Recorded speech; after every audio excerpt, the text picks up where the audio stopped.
Pemirsa, Konfederasi Serikat Pekerja Indonesia atau KSPI menilai gelombang PHK yang terjadi di Indonesia disebabkan oleh efisiensi yang dilakukan perusahaan dan penurunan daya beli masyarakat.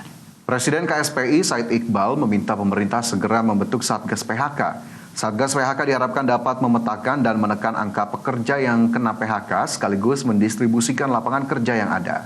Selain itu, pemerintah juga harus mengubah pendapatan tidak kena pajak dari 4,5 juta rupiah menjadi 7,5 juta rupiah per bulan sehingga para buruh memiliki sisa gaji untuk meningkatkan daya beli di tengah ketidakpastian ekonomi.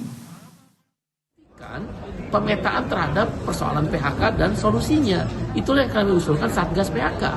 Pak Presiden Prabowo kan sebenarnya sudah setuju dengan Satgas PHK, tapi sampai hari ini nggak dibentuk. Ada apa? Kami mendorong secepatnya dibentuk Satgas PHK untuk melakukan mapping. Setelah mapping dicari solusi dan sekaligus mendistribusi terhadap lapangan kerja yang ada di satu daerah dengan daerah yang terjadi PHK terjadi perpindahan. Yang kedua, memastikan daya beli masyarakat naik. Maka pendapat kami aturan pajak dirubah. Pendapatan tidak kena pajak atau PTKP dinaikin dari 4,5 juta per bulan.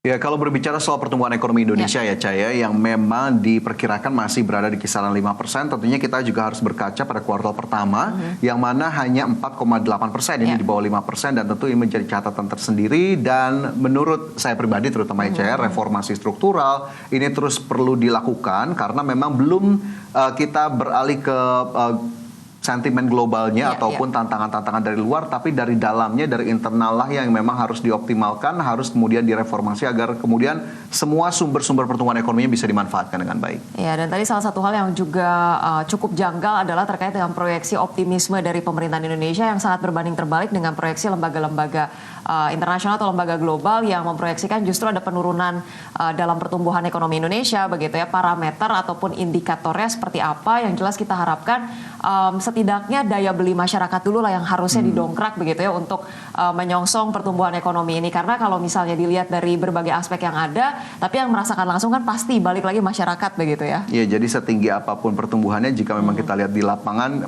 masih cukup sulit daya belinya untuk diangkat. Nah, ini yang harus dilakukan pemerintah, menjadi prioritas untuk kemudian diperhatikan dalam rangka meraih target pertumbuhan ekonomi. Pemirsa, Asosiasi Pengusaha Indonesia atau APindo menyambut positif proyeksi IMF terkait dengan pertumbuhan ekonomi Indonesia yang naik menjadi 4,8%. APindo yakin konsumsi rumah tangga hingga keberlanjutan proyek-proyek strategis nasional akan mendongkrak pertumbuhan. Dana Moneter Internasional atau International Monetary Fund merevisi ke atas proyeksi pertumbuhan ekonomi Indonesia menjadi 4,8% dari sebelumnya 4,7% pada tahun ini. Menanggapi hal tersebut, Ketua Bidang Ketenagakerjaan Asosiasi Pengusaha Indonesia atau APindo, Bob Azam, optimistis Indonesia mampu mencatat pertumbuhan ekonomi di angka 5% seiring dengan target pemerintah lantaran masih yakin pada konsumsi rumah tangga hingga peluang dari keberlanjutan proyek-proyek strategis nasional hingga meningkatnya konstruksi yang mengungkit investasi. Memang dalam waktu tertentu ini ekonomi akan tertekan, ya. Jadi PHK akan di mana-mana, bukan hanya di Indonesia. Ya, di semua negara juga mengalami, bahkan sekarang surprise ya kalau kita dengar youth unemployment di China itu udah 20-30%, jangan salah.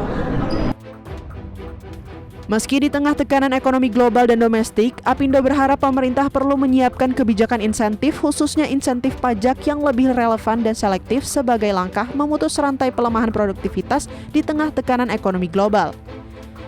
Strategi yang dinilai efektif adalah pemberian relaksasi pajak pada sektor-sektor yang memiliki elastisitas tinggi terhadap penerimaan negara seperti otomotif dan pembelian rumah.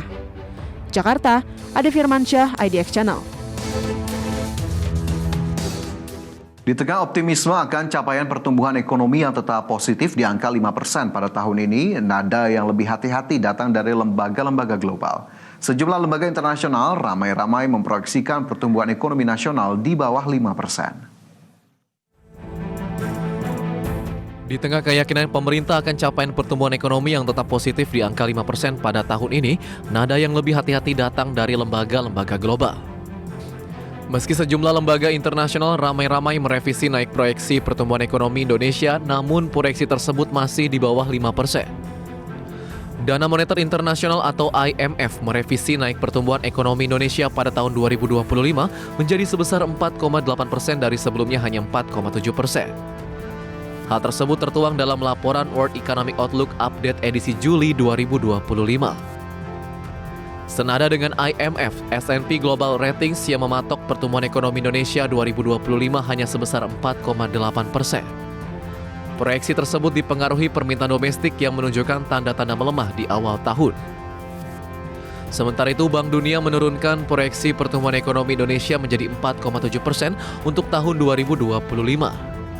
Angka ini lebih rendah dibandingkan laporan Global Economic Prospects edisi Januari 2025 yang memproyeksikan pertumbuhan sebesar 5,1%. ASEAN Plus 3 Macroeconomics Research Office atau AMRO juga memangkas pertumbuhan ekonomi Indonesia pada tahun 2025 menjadi 4,8%. Angka ini lebih rendah jika dibandingkan dengan proyeksi sebelumnya yang sebesar 5% pada 2025. Jakarta, Tim Liputan IDX Channel. Pemirsa ekonomi Indef Eko Listianto menilai proyeksi pertumbuhan ekonomi Indonesia sebesar 4,8% dari sejumlah lembaga internasional mengidentifikasi bahwa tantangan ekonomi Indonesia akan berat. Menurut Eko, proyeksi pertumbuhan ekonomi yang berada di bawah target pemerintah sebesar 5,2% ini harus diantisipasi dengan baik. Khususnya dampak dari kesepakatan tarif dagang dengan Amerika yang dapat berkontribusi terhadap penurunan pertumbuhan ekonomi Indonesia sebesar 0,03%.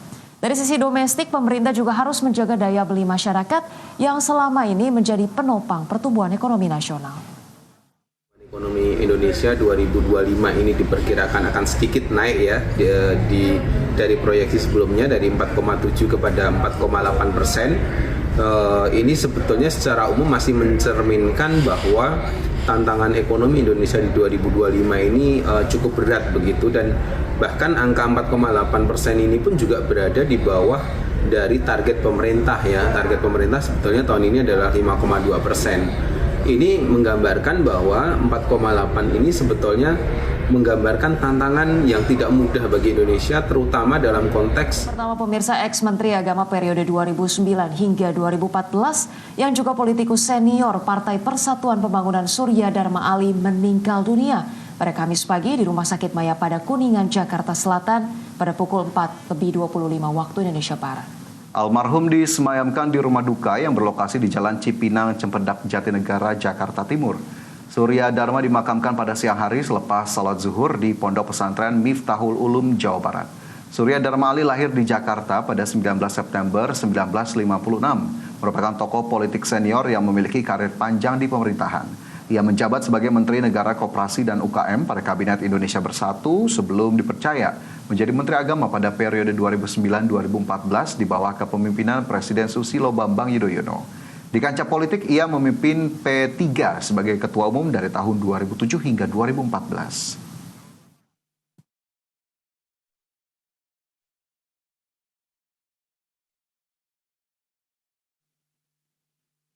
Ex-Menteri Agama era Presiden SBY, Surya Dharma Ali dikenal sebagai sosok yang santun, ramah, dan konsisten memperjuangkan isu-isu keumatan. Dan berikut pernyataan dari sejumlah politisi terkait almarhum Surya Dharma Ali. Beliau Menteri Koperasi, kita merancang dan saya minta dirancang katakanlah kredit usaha rakyat. Dan beliau yang sebagai Menteri Koperasi dan Usaha Kecil yang menjalankan dengan baik. Begitu juga upaya-upaya lainnya dari bahwa kemudian beliau mengalami masalah, tapi itu sebenarnya sama sekali tidak benar. Yang sangat banyak keringatnya untuk mengurus bangsa dan negara, mulai dari beliau sebagai pengurus mahasiswa di UIN Syarifullah Jakarta, kemudian juga menjadi Ketua Umum Pengurus Besar Pergerakan Mahasiswa Islam Indonesia PMI, kemudian menjadi Menteri Agama Republik Indonesia, kemudian juga menjadi Menteri Koperasi, sebelumnya juga beberapa kali menjadi anggota DPR Republik Indonesia. Jadi daftar panjang jabatan yang pernah dijabat oleh beliau, dan tentu sepanjang masa itu ada kekurangan, kelemahan, pasti juga ada kelebihannya.